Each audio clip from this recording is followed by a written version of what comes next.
வணக்கம். நான் எங்கேருந்து பேசுகிறேன்னு பார்த்தீங்கன்னா, வில்லிவாக்கம் ஊராட்சி ஒன்றியத்திலேருந்து பேசுகிறேன். கரலப்பாக்கம் ஊராட்சி ஒன்றியத்திலேருந்து எல்கேஎஸ் கார்த்திகேயன் பேர்.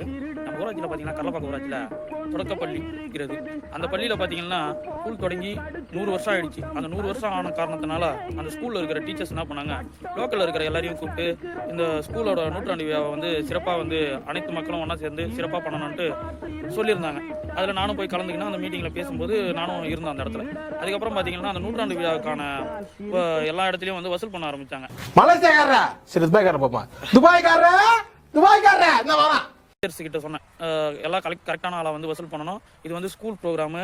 நம்ம இடத்துல இருக்கிறவங்க வசூல் பண்ணா அந்த யார்கிட்ட இருந்து எவ்வளவு அமௌண்ட் வாங்குறோம், அது எப்படி கொடுக்குறாங்க, கோயில திருவிழா வச்சிருக்கோம், அதான் டொனேஷன் கேட்டு வந்திருக்கேன். கொடுக்குறாங்கன்னா அவங்களுக்கு நம்ம டொனேஷன் புக் அடிச்சு அவங்க பேர் எழுதி அவங்களுக்கு அன்னைக்கு பாத்தீங்கன்னாக்கா ஒரு சிறப்பாக ஒரு மரியாதையை கொடுக்கணும்னு நான் சொல்லியிருந்தேன் டீச்சர்ஸ் கிட்ட.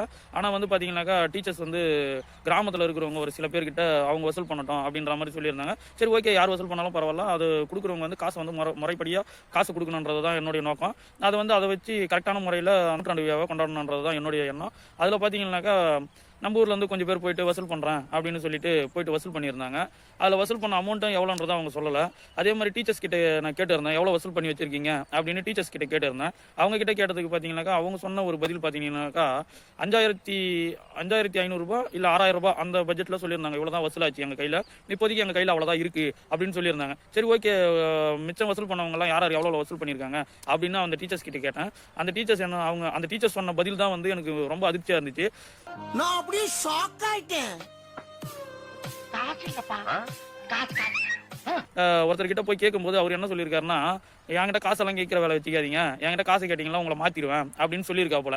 ஆனா இந்த டீச்சர்ஸ் காசு கேட்கலன்னு வச்சிங்களா, போயிட்டு அவங்க கிட்ட கேட்கலன்னா அந்த அரசு தொடக்கப்பள்ளியில் இருக்கிற அனைத்து டீச்சரையும் கலெக்டர் கிட்ட எடுத்துன்னு போய் சஸ்பெண்ட் பண்ண வைப்பன்றது அவங்களுக்கும் தெரியும். அவங்க கிட்ட ஆல்ரெடி நான் சொல்லிட்டேன், அந்த இது மாதிரி கலெக்டர் கிட்ட எடுத்துன்னு போவேன் இந்த விஷயத்தை நான் சொல்லிட்டேன்.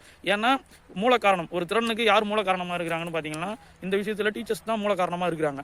அதனால இப்பதான் உங்க வரலாறு எடுத்து பார்த்தேன், நீ பெரிய வில்லன்னு கேள்விப்பட்ட. So sweet. அந்த டீச்சர்ஸை சஸ்பெண்ட் பண்ணாங்கன்னா டீச்சர்ஸ் மேல நான் கம்ப்ளைண்ட் கொடுத்தேன்னா டீச்சர்ஸ் அவங்க மேல கம்ப்ளைண்ட் கொடுக்கட்டும். ஏன்னா வசூல் பண்ணது எங்கெங்க வசூல் பண்ணாங்க, எவ்வளவு வசூல் ஆயிருக்குதுன்றது எனக்கு தெரியும். சரிங்களா? அதுல 2 பேர் காசு கொடுத்தவங்களே யார்கிட்ட கொடுத்தாங்களோ அவங்க சாட்சி சொல்றேன்னு இருக்காங்க. அதே மாதிரி விசாரணை போட்டாலும் அவங்க சொல்றதுக்கு ரெடியா இருக்காங்க. மாட்டிக்கிட்ட பங்கு திருந படத்தையே காட்டிட்டாரு. அதனால டீச்சர்ஸ் போயிட்டு அவங்க கிட்ட கேட்டு அவங்க கிட்ட இருக்கிற காசை வசூல் பண்ணி இந்த நூற்றாண்டு விழாவை நடத்துவாங்களா நடத்த மாட்டாங்களான்னு எனக்கு தெரியல. ஆனா கம்பல்சரி இந்த விஷயத்தை கலெக்டர் கிட்ட கொண்டு போயிட்டு இவங்க பண்ண தப்புக்கு இவங்க தண்டனை அனுபவிக்கணுன்றதுதான் என்னுடைய கருத்து. அதனால திருடம் தப்பிச்சாலும் விடுவேனே தவிர இந்த டீச்சர்ஸை நான் விடவே மாட்டேன்.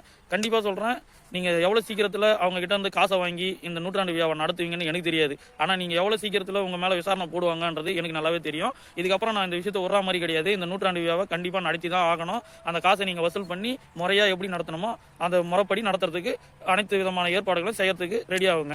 மண்ணில் பிறந்தாலே மறுபடி மண்ணுக்கு இறைதானே, இந்த புத்தி அப்பவே இருக்கணும்.